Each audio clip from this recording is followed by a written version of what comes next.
jël ay mbuus. They took plastic bags solal ko gaay and they put them over their heads.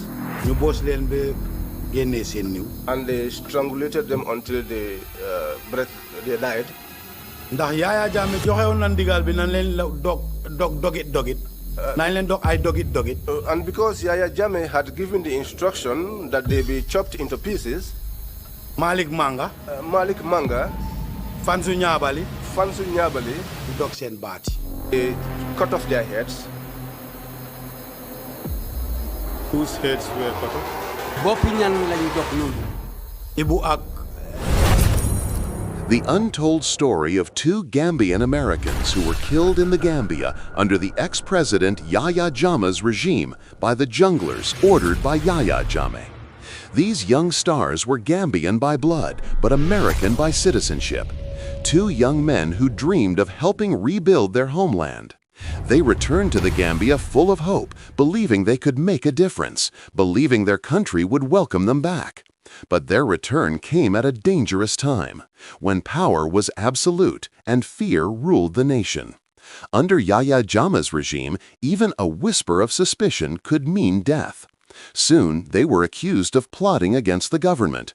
Rumors that spread faster than the truth could not be defended. They were arrested in the dead of night. No warrant, no charges, no explanation. For their families in America, days turned into months with no news. Calls went unanswered, letters were ignored. Their loved ones only knew they had disappeared somewhere in the Gambia. It would take more than a decade and the courage of men once feared as killers for the truth to finally come out. Omar A. Jallo, a jungler who was involved in many killings, has finally confessed to the killing of two Gambian-Americans who were accused of plotting a coup. What happened next will shock you. To another operation in which you participated? Léegi nañ dem ci leneen jëf joo xam ne yow teew nga fa mel ni bokk nga ci nga xam ne ñoo def liggéey boobu. Tell us about two young Gambian-Americans who visited in Gambia and were subsequently apprehended. Tell us about that incident, if you know anything about it. Si fekkee ne yëg nga dara ci seen biir am na ñoo xam ne ñaari ndaw lañ waa Gambia lañ waaye bitim réew lañ nekkoon ñi nga xam ne dem nañ ba am kayiti bitim réew fi ñu nekkoon ñooñu ñëpp ñëw nañ si réew mi ba pare ñu téye leen ndax mun nga ñoo wax dara ci seen biir ñoom ñaari ndaw yooyu. Gambian-Americans. ñi nga xam ne Gambian lañ waaye ñu ngi am kayiti America mu ngi mel ni Gambian-Americans lañ. yegg naa si lu set. I have clear information about that. Tell us about it. wax ñu ñooñu seen mbir. Just in detail and step by step. léegi wax ñu depuis fa affaire bi fi mu dooree wax ñu ko ni mu demee nga setal ñu ni mu demee daal ba fa nga mun a em. dañu kool ne nañ daje fuñ dee daje bu ñoo dem liggéey. We were called and told to converge where we used to meet when we are about to go on operations. Where would that be? loolu fan la nekka fi ngeen dee daje noonu. mu ngi Kololi. It's in Kololi. Who called you? kana la oo. man Malik Manga moo ma call. I was called by Malik Manga. Proceed, please. léegi mun ngaa continuer. ñun ñëpp ñu dem daje fa. All of us converged there. Tell us who was present. wax ñu kana bokka ci groupe boobu. Major Noah Baji mu ngi fa. Major Noah Baji was there. Captain Momadou Jaju alias Rambo mu ngi fa. Captain Momadou Jaju alias Rambo was there. Lieutenant Mustafa Sane mu ngi fa. Lieutenant Mustafa Sane was there. Lieutenant Michael Jata mu ngi fa. Lieutenant Michael Jata was there. WO2 Fansu Nyabali mu ngi fa. WO2 Fansu Nyabali was there. WO2 Pasane mu ngi fa. WO2 Pasane was there. Staff Sergeant Omar A. Jallo man mi toog maa ngi fa. Staff Sergeant Omar A. Jallo, myself, I was there. Staff Sergeant Amadou Baji mu ngi fa. Staff Sergeant Amadou Baji was there. Staff Sergeant Suleiman Sambu mu ngi fa. Staff Sergeant Suleiman Sambu was there. couple Sekuba Jaju mu ngi fa. Couple Sekuba Jaju was there. Ak benn nga xam ne moo nekkoon Michael Korea mu leen doon toppa. And there was another individual who was Michael Korea who was following them.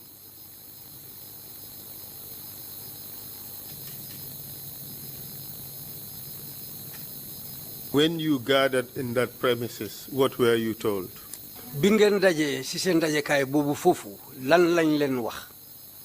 bañ dajee foofu Nuwa Baji moo jóg mu ne ñu dafa am liggéey buñ am mooy. When we converged there, Nuwa Baji said to us, there is an assignment which we have to do.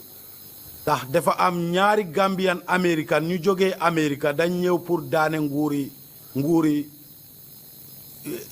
Yahya Jammeh bi. That there were two Gambian-Americans who came here with the intention of toppling the government of Yahya Jammeh.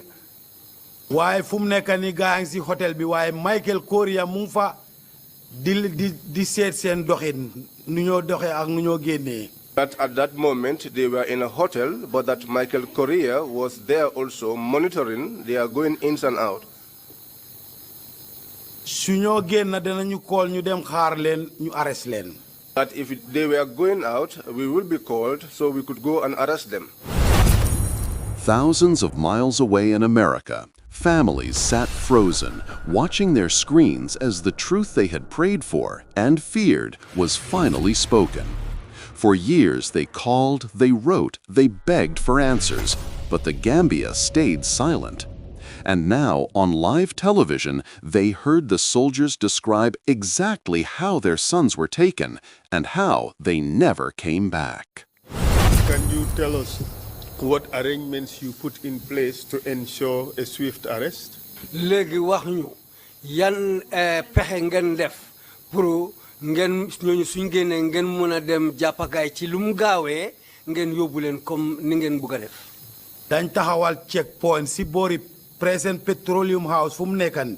We mounted a checkpoint at where the present petroleum house is now located. foofu la leen xaar ba gaay ñëw. That was where arrest leen. we waited for them until they came in, and then we arrested them. How were you able to identify them? naka ngeen xamee gaay yi ci biir nit ñi. ndaxte ñu ngi doon wax ak ki nga xam ne mu ngi seen gannaaw di seet seen doxin. Because we were in constant communication with the one behind them, monitoring their movement. And who was that? kooku mooy kan. mooy Michael Korea. That was Michael Korea. So kindly tell us how the arrest was effected. léegi wax ñu naka ngeen jàppee gaay yi. ba seen moto bi ñëwee dañ break moto bi. When their vehicle came, we stopped the vehicle. bi mu taxawee ñu oo leen ñu génn. When the vehicle stopped, we called them and they came out. foog naa su ma fàttaliku ñoom juróom ñoo nekkoon si moto bi. I think if I can recall, there were 5 in the vehicle. mooy driver bi. That was the driver, ñoom ñaari Gambian-American yi. those 2 Gambian-Americans, ak ñaari jànqa. and 2 girls. ñoo nekkoon si biir moto bi. They were the ones in the vehicle. Proceed, please. ñu ne nga continuer. biñ leen arrêté. When we arrested them, ñu laajte leen fan la gaay looj. we asked them where they were lodged. fuñ loojoon mooy. Where they were lodged was, soo àggee. By lodge, you mean fañ dëkka. fañ dëkk waaw. baaj looju Waa fañ daloon. fañ dal waaw. mooy fañ daloon waaw ok. Proceed, please. fañ dal mooy. where they were lodged. mooy boo rombee traffic light bi koof di jëmal yooni Burfoot bi. That's when you go past the traffic light and you take a bend heading towards Brufut. time boobu bu ma fàttaliku time boobu casino moo nekkoon. If I can recall, si weti yoon bi boo rombee casino bi rek yaa ngi am koof. if I can recall, at the time there was a casino. So once you pass the casino at the curve there, that was where they were. dembe fuñ looj. We went up to where they were lodged. ñu visit foofu yëpp. ñu search foofu yëpp. We searched for the whole place. lu gaay amee woon. What they had in the mooy seen possession bagage. was their belongings. ak benn truck buñ fekk mu ngi taxaw foofu. And one truck that we found parked there. Truck bi mooy truck yu ñoo yuñ dee use pour jaay jën comme li fi truck yooyu naka lañ ko lee am na tur waaye Those were the trucks that they used to comme ñu sell dee jaayee fish. jën nii. Refrigerated trucks. Di truck bi noonu la mel. That was the kind of truck there. biñ saajee truck bi. When we searched the truck, ñu fekk fa ay saaku ngooñ. we found bags of hay. saajoon nañ saaku ngooñ yooyu yëpp. So we searched those bags of hay. waaye dara nekkul fa woon. But we found nothing in them. ci lañ leen yóbbu. That was when we took them. Did you find any monies on them? oui. ndax fekkoon ngeen xaalis ci seen loxo wala ci seen bagage yi. waaw foofu jël na ma fekkoon na fekkee woon naa leen al xaalis. Yes, we found them with money. xaalis yi dollar. In dollar denominations. konte bi nag xaw ma ñaata la. But I cannot tell how much it was. fekkee woon nañ leen xaalis yi Gambie tam tuuti. We also found them konte bi with tam ñaata la woon xaw ma ko. Gambian currency, but I cannot tell how much it was. di ko bañ jëlee loolu yëpp. Because when we took all of that, dañ ko jox Noah Badji moo ko amee woon. we gave it all to Noah Baji. He was the one in custody of the money. ci lañ leen yóbbu. That was when we took them away. suñ base Kololi. To our base in Kololi. What time was this? loolu ban waxtu la tombé woon.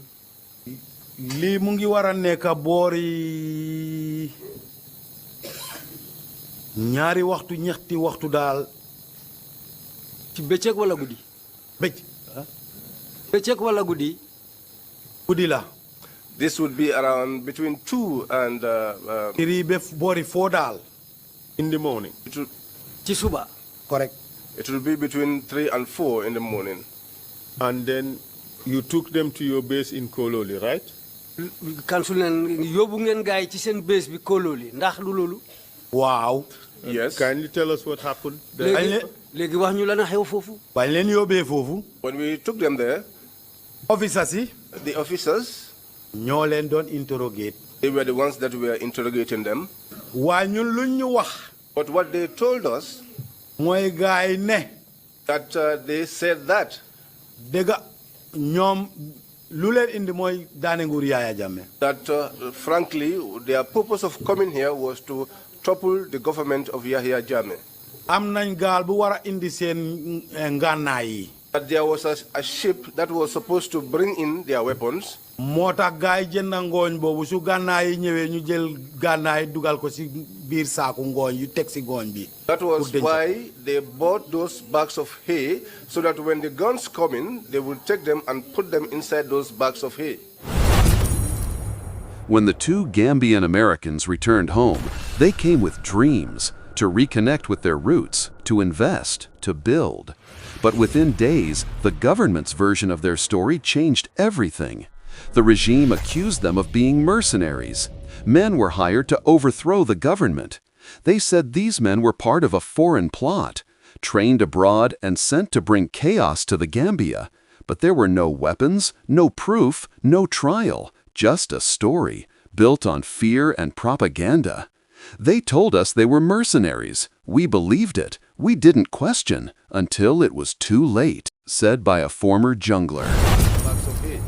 During those interrogations, was anything done to them apart from asking questions? bi ñoo laajte gaay noonu ndax def nañ leen leneen loo xam ne bokkuwul ak laajte rek laajte neen. door nañ leen. They were beaten. How were they beaten? naka ngeen dooree gaay yi. man nag time boobu duguma ci biir nag officer si ñoo doon waaye xam naa ne yëg naa moom door nañ leen. Personally, I did not get inside where they were, but I got to know that they were beaten.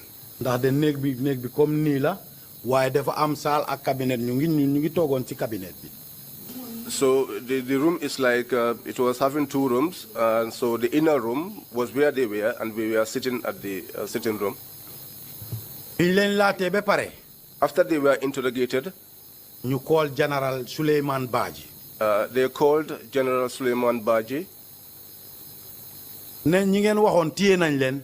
That the people that you have talked about, they are in our captivity. Suleiman Baji mu ne ñu xaar mu wax Yahya Jammeh. Suleiman Baji said that they should wait for him so that he could communicate with Yahya Jammeh. And by Yahya Jammeh, you mean President Yahya Jammeh? Yes. li nga soo ne Yahya Jammeh mooy président bi nekkoon fii Yahya Jammeh. Waaw. Yes. ñu toog xaar. So we sat down and waited. time boobu Yahya Jammeh mu ngi woon Kanilai. At that time, Yahya Jammeh was in Kanilai. ñu toog ba boori 5 o'clock si ngoon. We sat until around 5 in the evening. Kila General Suleiman Baji called Nuwa Baji. That was when General Suleiman Baji called Major Nuwa Baji. Baji. Major Nuwa Baji. Muneko.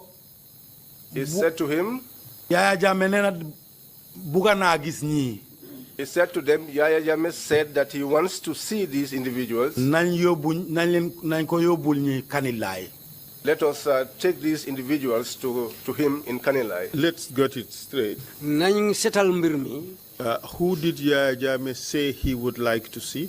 kan la Yahya Jammeh wala ñan la Yahya Jammeh waxoon ne bugga na leen a gis. ñi nga xam ne arrest nañ leen ñu ne ñooñu wax ne dañ ñëw pour daane nguuram. These were the people that we arrested, the ones that were said came here to topple his government. And those would be the two Gambian-American boys. mooy ñaari ndaw yi ñëw Gambian-Americans yi nga xam ne ñëw nañ ci réew mi. Waaw. Yes. At this stage, did you know their names? ndax waxtu boobu xam nga seen tur. ñooñu seen tur si during the investigation la xam seen tur. Their names, I only got to know that during the investigation. Do you still remember the names? ndax benn tey mun nga fàttaliku seen tur. Fona Ibu xanaa ma seet ko si kayit. I think it's Ibu, but please allow me to check with How my about the documents. other name for the other person? ndax keneen ki xam nga turam. xam naa turam si depuis buñ ma ko waaye mu ngi si kayit bi fàttali. I know Does his the name. name Mahmoud Cisse? Mahmoud Cissé waaw. Mahmoud Cisse, yes. Ibu Job? Ibu Job waaw. Ibu Job, yes. You certain it's those two people? c'était na la ne ñaar ñooñu la. Certain naa waa ñoom la. It's clear to me that those are the individuals. And what did you do when you received word from General Sol Baji through Major Noha Baji that these people should be taken to Mile 2 prison, should be taken to Yahya Jammeh in Kanila? léegi lan ngeen def bi leen Major Noha Baji waxee ne général Sol Baji ne Yahya Jammeh dafa bëgg a gis ñaari ndaw yooyu. ñu dugal leen si moto yóbbu leen Kanilai. We put them into the vehicles and we took them to Kanilai. Proceed, please. bi ñu àggee Kanilai. When we got to Kanilai, suñ mag yi mooy officers yi. our leaders, who were the officers, Major Noha Baji. Seen njiit yi. suñ njiiti waaw suñ njiiti. our leaders, yes. Major Noha Baji. Major Noah Baji, Captain Momadou Jaju. Alias Rambo. Captain Mamadou Jaju, alias Rambo, Lieutenant Mustafa Sane. Lieutenant Mustafa Sane, Lieutenant Michael Jata, sorry. Lieutenant Michael Jata. ñoo yóbbu gaay si biir kër Yahya Jammeh. They were the ones that took these two gentlemen into Yahya Jammeh's house. And by Gai, you mean the two captured Gambian-Americans, Mahmoud Cisse and Ibu Job? waaw. soo ne gars yi mooy ñaari Gambian-Americans si ngeen téye Mahmoud Cisse ak Ibu Diop. waaw. Yes. Proceed, please. ñu ne nga bu ñu continuer. leen yóbbee. When they were taken, nekk nañ fa lu mu diiri daal ay si suma estimation daal foog naa ay 30 minutes la ay fanweeri minute daal. when they were taken, in my own estimation, it took about almost 30 minutes. ñu génna ak ñoom. Then they came out with them. ñu ne. They said, Noha Baji taxaw suñ kanam. Noah Baji stood in front of us. mu ne Yahya Jammeh joxe na ndigal ne ñu rey leen dogat leen ay dogit. He said, Yahya Jammeh has given the order that they be killed and they should be chopped into pieces. Did he say anything about their heads? ndax Yahya Jammeh wax na loo xam ne moo demee ci seen boppa yi. déedéet ñu dog leen ay dogit la wax. No, all he said was that we should chop them into pieces. And then what happened after that? gannaaw loolu la na xew. bi loolu amee ñu dugal leen si moto yi drive dem si biir garden Yahya Jammeh bi. After that, we put them into the vehicle and we drove towards Yahya Jammeh's garden. Tell us who was there. Who wax ñu got into the vehicles with these people? wax ñu ñana ànda duga ci biir moto bi ak ñaari ndaw yooyu. lii convoy la ñun groupe bi yëpp ñoo fa nekkoon Nuwa Baji Major Nuwa Baji. This was a convoy. All of us were there. Major Nuwa Baji. Captain Momadou Jaju alias Rambo. Captain Momadou Jaju alias Rambo. Lieutenant Mustafa Sane. Lieutenant Mustafa Sane. Lieutenant Michael Jata. Lieutenant Michael Jata. WO2 Fansu Nyabali. WO2 Fansu Nyabali. WO2 Pasane. WO2 Pasane. Staff Sergeant Malik Manga. Staff Sergeant Malik Manga. Man foog naa time boobu Sergeant la ak man suma boppa Omar Diallo. And myself, Omar A. Diallo. Sergeant Amadou Baji. And Sergeant Amadou Baji. Sergeant Suleiman Sambu. Sergeant Suleiman Sambu. Couple Sekuba Jaju. Couple Sekuba Jaju. ñun ñi ñoo nekkoon si moto ñoo duggal ak ñoom si moto. We were the ones that got into the vehicles with these two gentlemen. How about okay, that's fine. So where was this farm belonging to Yahya Jammeh located? léegi nga ne da ngeen yóbbu gaay ci nako Yahya Jammeh bi wala tool Yahya Jammeh mu ne ci garden Yahya Jammeh fan la nekk. garden mu ngi si gannaaw Kanilai. The garden is behind Kanilai. Kër Yahya Jammeh. At Yahya's place. Did he? Does it have a name? ndax foofu am na tur. wax dëgg yàlla soo amee tur tam xaw ma tur bi. Honestly, Jammeh rek laa. if it has a name, I do not know. All I know is by Yahya Jammeh's garden. Tell us what happened. Would you say Bunubor Gardens? ndax di nga wax ne foofu Bunubor naa ko ba ngi tudd ak Bunubor Garden. déedéet foofu du Bunubor Garden because Bunubor Garden ci suma xam-xam mooy soo jógee Kanilai di jëmal si Kamfenda Bunubor Garden si boor yooyu la nekkee. No, that is not Bunubor Garden. As far as I know, Bunubor Garden is when you are coming from Kamfenda heading towards Kanilai. That is where you will find Bunubor Garden. Sorry, But when this- you are coming from Kanilai heading to Kamfenda. When you are coming from Kanilai heading towards Kamfenda, that's where you have. But this particular garden you're referring to also belongs to Yahya Jammeh. waaye ndax nako bi nga wax ni tamit Yahya Jammeh moo ko moom. waaw. Yes. So tell us what happened when you got there. léegi wax ñu bi ngeen eggee foofu lana xew. bañ demee ba àgga. When we went up to there, àndoon nañ ak Solo. we were together with Solo. Solo who? Solo Bojang moo ñu jiite woon pour wane ñu fu ñu leen war a suul. Solo Bojang was leading us to show us where to bury them. bañ demee ba àgga foofu. When we went up to the place fu mu bugga mu taxaw. where he went and he stopped, ñu wàcca. we alighted. amoon na benn mbaar bu nekk suñ boor foofu. There was one shed which was around the area. man si suma bokkoon naa si ñu demoon si mbaar boobu jëli peel ak ay pickaxe. I was amongst those who went to that shed to bring shovels and pickaxes. biñ ñëwee. When we returned, man bokkoon naa si gaskat yi. I was a part of the diggers. Paasaane bokkoon na si gaskat yi. Pasane was also among the diggers. Seeku Bajaaju bokkoon na si gaskat yi. Seku Baba Jaju was also among the Amadou diggers. Baji bokkoon na si gaskat yi. Amadou Baji was among Seen the bàmmeel diggers. The diggers of the grave. desoon. How many graves did you dig? ñaata baamel ngeen gas. benn bàmmeel.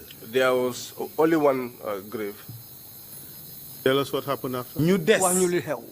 ñu des. Those that remained, ñu jël ay mbuus. they took plastic bags, solal ko gaay. and they put them over their heads, ñu boos leen ba génnee seen niw. and they strangulated them until they died.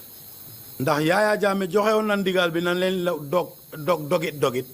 nañ leen dog ay dogit. And because Yahya Jammeh had given the instruction that they be chopped into pieces, Malik Manga. Fansu Nyabali. ñu dog seen baat yi. They cut off their heads. Whose heads were cut off? Boppi ñan lañ dog noonu. Ibu ak Modou Cissé. Ibu and Cissé. Mahmoud Cissé. The night they were taken, no one saw it coming. Soldiers moved in silence, the streets were empty, and within minutes, the two Gambian-Americans were in handcuffs.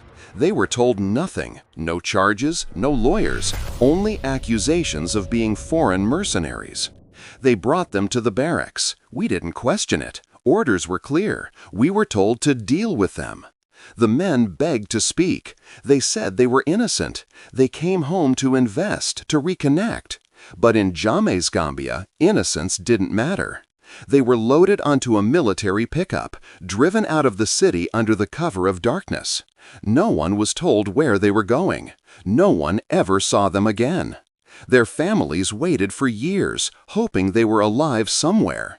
But their story ended that night, buried in secrecy, until the TRRC gave them back their voices. Silence was safer than the truth. And what happened after that? Gannaaw loolu lu xew. bañ defee loolu ba pare. After doing that, ñu jekkali gas bi. we completed the digging. ci lañ leen jël dugal leen si pax bi. That was when we took them and put them inside the grave. ñu suul leen. And we buried them. ñu dem ñu ñibbi. And we left for home. Were they both put in that same grave? Ndax ñaari niw yëpp ci benn bàmmeel boobu ngeen de suul gaay. Waaw. Yes. Go to do in Kanilai? Lana leen yóbbu Kanilai wala lan ngeen dem defi woon Kanilai? Kanilai lu ñu fa yóbbu woon mooy Yahya Jammeh mu ne moom dafa bëgg a gis ñii nga xam ne dañ ñëw pour daane nguuram nañ leen yóbbu mu gis leen. Why we went to Kanilai was because Yahya Jammeh said he wanted to see the individuals who came to topple his government. Loolu moo ñu yóbbu woon Kanilai. That was what took us to Kanilai. My question is in reference to your way back. Why did you have to pass through Kanilai? Laajteem bi mooy bi ngeen defee li ngeen war a def ba pare da ngeen delluwaat Kanilai mooy dellu boobu la moo laajte lana tax ngeen delluwaat Kanilai. waa ndax fuñ jaar dem si garden bi. Yes. amuñ feneen fuñ génnee fu du génnee biir Kanilai. Because the way that we took to pass the garden, there was no way we could return except pass through Kanilai. Anybody go back to Yahya Jammeh to tell him that the mission was executed? Ndax am na kenn koo xam ne dellu na ca Yahya Jammeh pour wax ko ne li ñu sant def nañ ko ba pare. bu amee tam man xaw ma. If it happens, I am not aware. ndax ñun solo Bojang lañ àndoon te biñ ñëwee ba Kanilai moom Kanilai la ko bàyyi because moom foofu la nekkoon. Because we had gone with Solo Bojang, and when we returned, we left him there because he lived in Kanilai. Why did you have to go with Solo Bojang in the first place? Njëlbeen lu tax ngeen ànd ak Solo Bojang? Solo Bojang moo doon ku nga xam ne moo xam àlli Kanilai bi foog naa loolu moo tax. Solo Bojang was the one individual who knows the terrain, the bush of Kanilai. I think that was the reason why. Would you be able to recognize that farm in which these two individuals were buried? Léegi ndax mun nga xàmmee naa ko boobu fiñ suul ñaari niw ñii nii. Tool boobu. Tool boobu.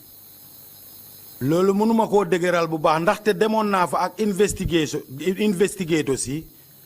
I cannot say that with certainty because I had gone there with the investigators. fi ma yaakaaroon ne foofu la. And where I had believed that it was the spot.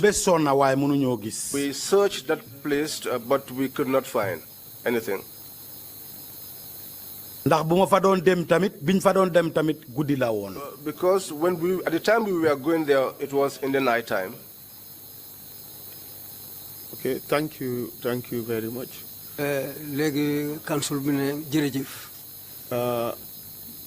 Do you know whether statements were made in the press by the government about the whereabouts or fate of these two individuals? ndax yëg nga ne nguur gi génne woon na kaddu wala wax nañ dara ci mbiri ñaari ndaw yi nii bi lii xewee ba pare. wax dëgg yàlla su amoon tam bàyyuma si xel. To be honest, if that happened, I am not aware. What would you say to the suggestion by the government that they were not aware of the existence of these two people in Gambia? ndax mun nga wax dara ne nguur gi ñoom dañu waxoon ne yëguñ dara ci mbiri ñaari ndaw yi nii ne ñu ngi Gambia yëguñ ci dara. loolu amutoon. That was not the case. because biñ leen arrêté. Because when we arrested them, ku jiite nguur mi. the one that headed the government, waxoon na ne bugga na leen a gis. he said that he wanted to see them. te yóbbu nañ leen ba mu gis leen. And we took them until he saw them. And according to you, he ordered their execution. ci li nga wax yow te moom njiiti nguur googu moo leen jox kaddu pour ngeen rey ñaari ndaw yi nii. waaw ba officers yi demee foofu bañ génn loolu lañ ñu wax ne buur bi lii la digle. Yes, when the officers got to him and came out, this was what they said to us, that this is what the head of state said we should do. Now let's talk about another operation in which... For years, the story of the two Gambian-Americans was buried under fear and silence. But when the TRRC revealed the truth, the world finally listened. The United States government condemned the killings, calling for accountability and justice for its citizens. Washington demanded answers. How could two American citizens be executed without trial by the government of their own homeland? Human rights groups joined the call, urging the Gambia to investigate and prosecute those responsible. Their reports described the killings as extrajudicial executions, a crime that could not be forgotten, no matter how much time had passed. As testimonies unfolded, names were mentioned, soldiers, commanders, orders from above. The world now had what it needed: evidence. Evidence that these murders were not random acts of violence, but part of a state-sanctioned operation. The TRRC gave them what silence never could: recognition, truth, and a path toward justice. And today, across continents, the call for accountability continues. Because no matter where injustice happens, the world is watching. To watch more untold stories, subscribe to our YouTube channel. Thanks for watching.